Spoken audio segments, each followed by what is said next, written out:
Elindwa ngamehla bomvu Mr Magic okhosini FM elindwe abantu abaningi abamazi isikakhulukazi obeyintandokazi kubona ngekhathi zakudala ngalesikhathi sasakaza okhosini FM. Ngaphandle umusho uthikasa komntana sekhaya ngekuzwise amazwi beka njengoba bene interview lapha ke okhosini FM noLinda Sibiya nomqemeza.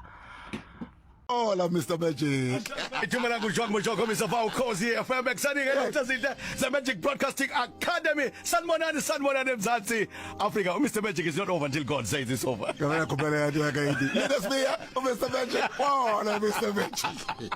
Azofike ngebe kusendawe nomroza. Njani? Ukanti mntana. Ngiraka. Ngiraka. Hey good morning. Hey good morning nomroza bakibuka umroza. Ngiyaphoqa usha umkhabo kuyaye. Yabathi imali yangena Imali yangena phoko. Nebanzi. Wena uzofundiswa lalela. Kodwa manje ngiyabheka kumagama abantu abanikelayo ushuma. Angakuboni kabi. No ngiyasondela ke manje. Mfethu Magic Communication kaze sishaye uLinda Sibiya ngale kokuthi umsakazi ne experience more than 20 years kwi radio uphinde ke bekwi television ngale kwalokho ungomunye umuntu ogama lakhe lingasali mangathuba labantu abawu3 aba top kwi radio kusuka kuyinqalabutho ezifana no Kansas akagcina ngake lapho uphinde futhi ke abeke iCEO yayo ke iMagic Communications aphinde abe iCEO yeMagic Media Group namhlanje sizokhuluma naye indaba ke yeMagic Broadcasting Academy Sibiya mfethu ngale kwamancoko usibelikelele ekhaya ubingelela nakuhlanga lomhlabathi asikubingelele mfowethu sabakhulu Mroza sibingelele ikakhulukazi balela ubukhozi FM ngiyabingelela kakhulu ngokukhulu kwithoba siqhemeza nawe Mroza ukuthi uthando even manje banginikeza but ngizela namhlanje ngizela isikole iMagic Broadcasting Academy wakwafika esikoleni noTshatha wakwafika esikoleni eMpolozi Tibet College now sivula ibranch la eThekwini sivula ibranch ePietermaritzburg sivula ibranch eNewcastle ngeke ngikhulume ngami ama provinces ngikhuluma ngala kwaZulu Natal mhlawumbe ngikalo ukuthi ngumgqibelo before ngikhuluma ngama causes ngumgqibelo Hilton Hotel ngo9 ekseni wonke umuntu ofuna ukuba ingxenye yeMagic Broadcasting Academy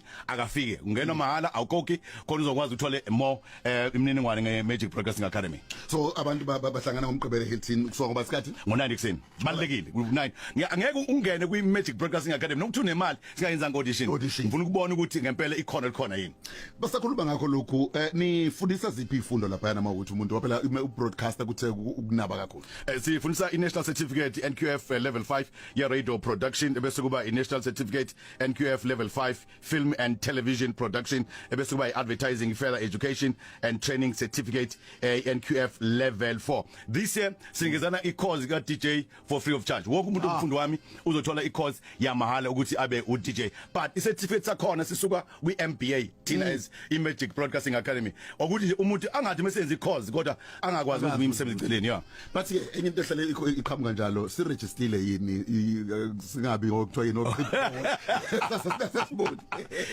ma ungena nje kwiMICT Cita singaphansi kweMICT Cita kunesakhwanambi khona esaziwa ngeMzansi Broadcast Academy trading as Magic Broadcasting Academy so mokhuluma ngami nje umunye umsakazi osakaza esi-stage la bengifuna ukusho lokho KwaZulu Natal ulusanda Mnqayi waqala kuthini samnike ifundo uyasebenza la kunye umsakazo omkhulu KZN abanye bango content producers baningi bakhona mozo ubhenga hamba nensizwe zami la uthando noNjabulo nabo bakhona kwiMagic Broadcasting Academy ayingakho mina ngifikele lapha abafundi bakhona bayashisa